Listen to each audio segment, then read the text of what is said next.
Tiro na cabeza, morto.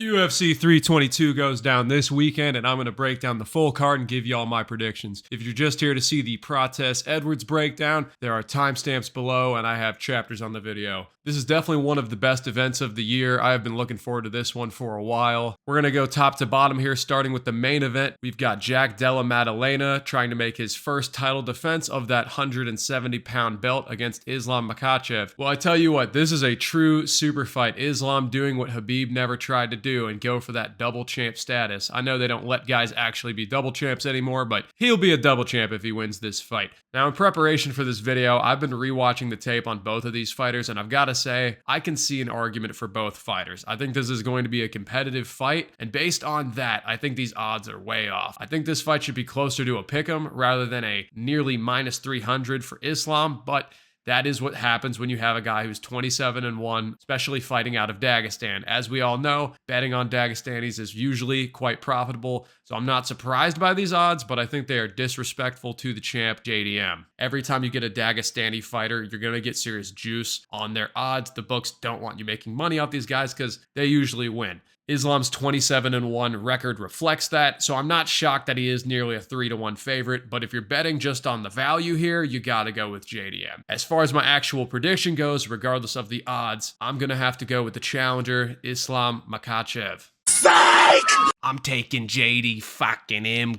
Now, like I said, this fight should be closer to a pick'em. I won't be shocked if Islam is able to step up here and win this fight. He is a beast. There is a reason people have him slotted as the favorite. But as I rewatch the tape on these fighters, I think JDM is going to be too much to handle for the Dagestani. Now, why am I going with Giacomo? I think JDM presents some very interesting problems. He will certainly be the biggest and strongest man Islam has ever fought in the UFC. I believe his training with Craig Jones and Alexander Volkanovski will pay off. My main fear here as a JDM bettor would be the submission threat from Makhachev, especially early. We've seen him throw down Darce chokes on a lot of guys. I don't think Islam gets nearly enough credit for that round one submission over Moicano.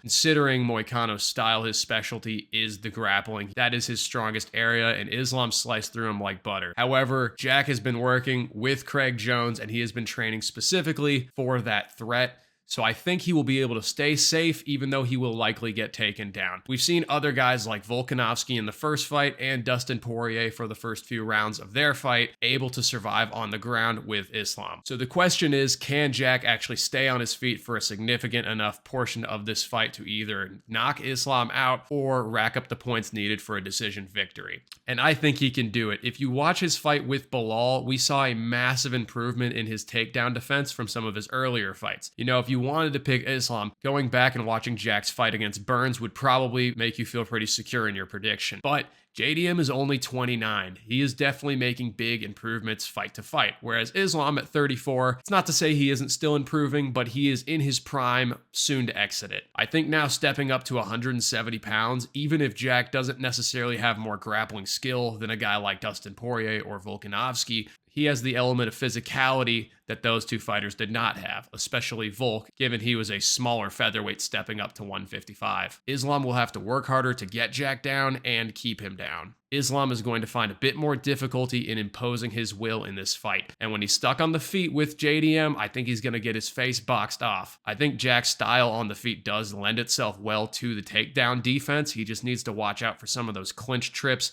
and really stay off of the cage in this fight. I think a lot can be taken for JDM from that Dustin Poirier fight, specifically in round 4, where Islam was a bit more tired. Once Dustin could actually keep himself off the mat, he was having a lot of success on the feet. So that's my pick. We're going with Jack Della Maddalena. At these odds, I love this money line bet on JDM. If Islam does end up pulling it off, he's going to be in serious talks for being the overall GOAT of the sport. Double champ, most title defenses at lightweight. If he can rack up a few title defenses at welterweight as well, he'll have a strong case for GOAT. I'm a fan of both of these fighters. Islam's got to be my favorite Dagestani, and JDM's a fucking sick I think we're likely going to see a competitive fight that goes into the later rounds and maybe ends with a decision or a late finish from JDM, hopefully for the sake of my prediction and my bets. Now, moving on to the co-main event. I cannot tell y'all the last time I was this excited for a WMMA fight. We've got arguably the GOAT, Valentina Shevchenko, defending against Weili. Is this the first time we've had two champions moving up on the same card? Someone fact check that for me, but I'm pretty sure this is a first time for that. And man, I am excited. You know, Shevchenko seems to be slowing down. She certainly hasn't looked as dominant in recent fights, but she will actually have a size advantage for once over Zhang Weili. You know, Shevchenko's not the biggest 125er, and we saw her struggle when she did try to go up to bantamweight to fight Nunes. So I'm really excited to see how she implements her game, especially the grappling, with a size advantage over the former strawweight champ. If Weili gets it done, I realize this won't be a concurrent double champ because they just don't let fighters do that anymore, but I consider both Weili and Islam double champs if they get it done on Saturday. Especially Weili, as there is no one at 115 that could beat her. At least at lightweight, there's the narrative that Islam didn't fight the current champion, Ilio Topturo, but Zhang Weili really had nothing left for her at 115. For the prediction, I'm going to go with Valentina Shevchenko. We've seen some other girls implement grappling against Zhang Weili down at 115, and I think at 125, Valentina will be able to win through her grappling.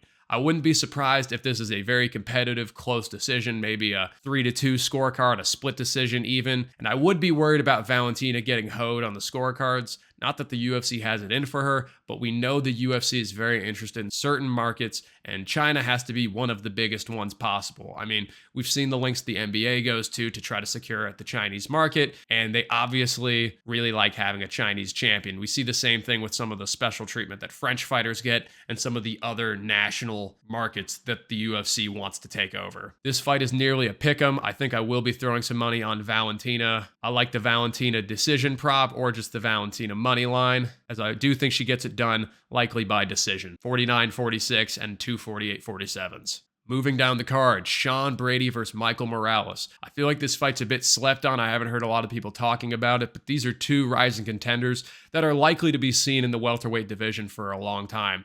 A lot of people really seem to underrate Sean Brady because of that Belal Muhammad fight, and I can't lie, I'm a bit guilty of this as well. It's hard to get the image of a standing TKO to Belal Muhammad out of your head. I mean, this guy got melted by Belal on the feet. So if it stays standing with Michael Morales, who's going to have a massive reach advantage here, I think Sean Brady will have a bad time. However, we all know Sean Brady's game is not his striking, and I think he has improved a lot since this performance. Sean dominated Leon Edwards in London last year, and in all fairness, the Belal Muhammad loss did age pretty well considering Belal went on to become the champion after that. On the flip side, Michael Morales at 18-0 is a tempting bet, but he is a bit less tested than Sean Brady. His level of competition is certainly not quite up to par with Sean's, and this will be the hardest fight of his career, in my opinion, from a ranking standpoint. He did fight Gilbert Burns as well, who has been highly rated, but at the time he fought Gilbert, not so much. Now for my pick, I'm going to be going with Sean Brady. I think he will be able to get Morales down and win via his grappling. I'm not too sure if he'll actually be able to submit Morales. I think we will likely see a decision here, 30-27s, maybe with Morales having some brief moments of success on the feet before getting dunked on his head. And I will also say if Sean Brady gets his takedown stuffed, I think he is going to get KO'd by Michael Morales. But I will be rooting for Sean Brady. He's probably our best chance at another American champion on the men's side at this point. So let's go Sean Brady. And then we have the people's main event, or at least this video's main event based on my thumbnail and intro. The former champion Leon Rocky Edwards versus one of my favorite fighters, Carlos the Nightmare Prates. Or should I say Carlos Cigarettes and Alcohol Prates. I think Carlos Prates smokes Leon Edwards. I do think Leon will actually hang with Carlos on the feet for a bit. You know, he's been saying in interviews that it's been like 6 years or something since he's fought a guy who's a striker. It's also been a really, really long time, something like 6 years since he's fought a 3-round fight. So I could see it being competitive for as long as it lasts, but I think when Carlos Prates lands on the chin of Leon Edwards, he's going to put him down and he's going to hunt for the finish. We've seen Leon get hurt by guys like Nate Diaz, and I know Carlos Prates can crack a lot harder than Diaz. This is a banger of a fight from a stylistic standpoint, in my opinion. Carlos loves to come forward, and Leon loves to be on the back foot, throwing counters. But I think when it gets gritty, Carlos is going to land, and Leon's legs are going to give out, and we're going to see another knockout from the Nightmare, Carlos Prates. Part of Leon not fighting strikers for so long is that he has improved his grappling immensely. You know, he had to fight Usman multiple times. He just fought Brady. Granted, that did not go very well. So I wouldn't be shocked to see Leon shoot a takedown or try to press Carlos up against the fence. But at the end of the day, Leon is a striker. I think he will revert to wanting to strike, or at least test out the striking before going straight for the grappling. I don't think he will take the Ian Gary approach to this fight, and I think that will be his downfall. So I've got Carlos Prates with a vicious knockout. I'm going to say in round number 2. Now for the main card opener, we've got Beneil Dariush versus Benoit Saint-Denis, BSD. Now, it pains me to say this because I am a big BSD fan, but I am taking Beneil Dariush in this fight. I think these odds are crazy to have Beneil Dariush as a significant underdog in this fight, so I'm dropping a big money line bet on Beneil Dariush. Now, I'm not proud to admit this, but I have doubted Beneil Dariush many times, and I refuse to do it again. You know, I thought Moicano would beat him. I thought Gamrot would beat him. And I am a Tony Ferguson fan, so at one point, yes, I thought Tony Ferguson would beat this guy. But Beneil Dariush has shown he really doesn't lose to anyone who's not in the elite of the division. You know, his 2 recent losses to Charles Oliveira and Arman Tsarukyan are pretty reasonable. I don't think BSD would beat either of those guys. But you wonder, is he out of his prime? Is he washed? Well, as we saw in that Moicano fight, he can definitely be cracked on the feet, but he is certainly not washed. And when I think about the skill set of BSD, I wonder, how does he get it done? What is Benoit Saint-Denis' path to victory here? Is he really going to offensively wrestle, take down Dariush, and submit him or TKO him on the ground? I just don't think so. If Moicano was struggling with the grappling against Benny, and Moicano was able to grapple BSD, how do I expect BSD to out-grapple Beneil Dariush? I have to wonder, how will Benoit Saint-Denis win on the feet if he can't grapple? And on the feet, I have not been impressed with BSD. I think Beneil Dariush gets slept on continuously, and I've been guilty of that myself, so I'm passing no shade on to anyone else who's doubted Benny, but I've got to rock with him here, and at these odds, I will be betting on Beneil Dariush moneyline. Okay, moving into the prelims, we've got Bo Nickel and Rodolfo Vieira. Man, I don't want to pick Bo Nickel here. I don't know why he's a minus 220. I mean, I guess it's still residual hype from his initial run and everything he did in wrestling. I will say Bo Nickel is likely to improve massively fight to fight. He's so inexperienced, and he is clearly a great athlete, considering his accomplishments in wrestling. He got a lot of shit for losing to RDR, and rightfully so. I mean, he talked a lot of shit. I think this might look a bit like the Paul Craig fight. I don't think Vieira really has a huge threat on the feet, and I have no reason to think Bo Nickel is going to come out with great striking that we haven't seen before. So what happens here? Will Bo Nickel wrestle and avoid submissions, or will this fight actually stand on the feet? There is not a chance in hell I'm betting on this money line. Maybe you bet on the over, if anything, in this fight. But yeah, give me Bo Nickel by a fairly boring decision. And then we move on to a fight I am far more excited about. Roman Kopylov versus Gregory Rodriguez. Man, this is a banger. For anyone who skips the prelims, they are going to be missing out. RoboCop versus Roman Kopylov. Now, when I first looked at this fight, I immediately thought Gregory Rodriguez. He has a physicality that I think could definitely present some problems for Roman Kopylov, but the more and more I've thought about this fight, something in here tells me Roman Kopylov is going to get this one done. I don't know if it's the 185-pound Chase Hooper build, or if it's just my general belief in Russians, but I think he is going to show a higher level of skill on the feet than Gregory Rodriguez.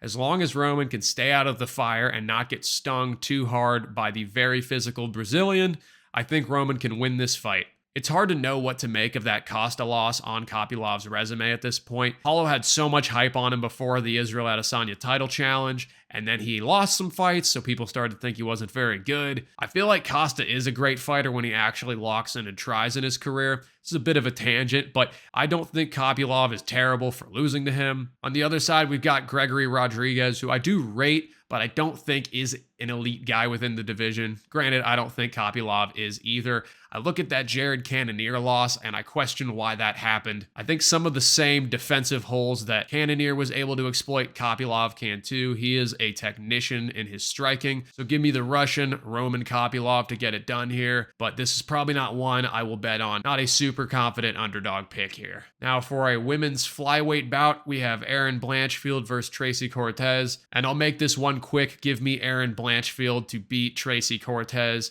I have a strong rule of not betting on anyone who wears fake lashes into the octagon. It tells me that her mind is not entirely focused on winning the fight, and I can't blame her. Being an attractive female in MMA is a very profitable career choice. But when it comes to picking the fight, how good you look will not be a factor. Give me Blanchfield to get it done with a decision victory. Banger alert, we've got Malcolm Wellmaker versus Cody Haddon. Now, I think most people that are pretty keyed into the UFC are aware of Wellmaker at this point. He's got 3 right hook knockouts in a row if we're counting the Contender Series, and he's got some hype going behind him, and I can see why. This dude's got a sweet fighting style, and he's a pretty relatable guy. You know, he was a pipe fitter. I just watched his Ariel Helwani interview, which I recommend if you haven't seen it. Real down to earth, seems like a great guy. On the other side, we've got the lesser known Cody Haddon. Now, I don't think this guy should be slept on, and looking at the odds here, he isn't being slept on. He's only a slight underdog against the very hyped Wellmaker. Cody Haddon that has that 6-1 record, with his only loss being to Steve Erceg early in his career. I think he was 2-0 fighting Steve Erceg, who had a good bit more professional experience at that point. So I don't really hold that loss against him. He might as well have been undefeated if he didn't get so unlucky in his early regional matchups. But looking at his UFC tenure against Argueta, while he did win that fight, I think there are some holes in his game defensively that I don't want to see if you're going against the power hitter that is Malcolm Wellmaker. So give me Malcolm Wellmaker to get it done here at MSG. I think the hype train is going to be huge if he can get it done here with another big knockout. Another right hook would be insane. But yeah, I will take Wellmaker by knockout. Moving down the card here, we're going to go a bit more rapid fire for the rest of these picks. We've got Vyacheslav Borshev versus Matthews Camilo. Give me Slava to get it done at underdog odds. Next up, we've got Kyle Dawkins taking on GM3. I would love to see GM3 pull off a submission here. Happy to be wrong on this one, but you've got to go with Kyle Dawkins at this point. Gerald Meerschaert is not looking too good these days, but that is exactly when GM3 would probably win a fight at a huge underdog line by submission. But like I said, I got to go Kyle Dawkins. Based on everything we've seen from these fighters recently, it's the only reasonable take. Then in the featherweight division, we've got Pat Sabatini versus Chepe Mariscal. I'm going to take Chepe Mariscal to get this one done over Pat Sabatini. These aren't fighters I've watched a ton, I'll be honest with you guys, but from what I've seen, I think Chepe Mariscal is going to be good enough to stay off of the mat, stuff some of those takedowns, and get this one done here. But I will take Chepe Mariscal to win this fight. Then moving to the women's strawweight division, we have Angela Overkill Hill versus Fatima Klein. I've got to take Fatima Klein here. I will be rooting for Angela Hill. I'd really like to see her get it done, but I don't think she's going to have it in her to beat Klein. I do think this will go to a decision, so betting on the over is probably the move here,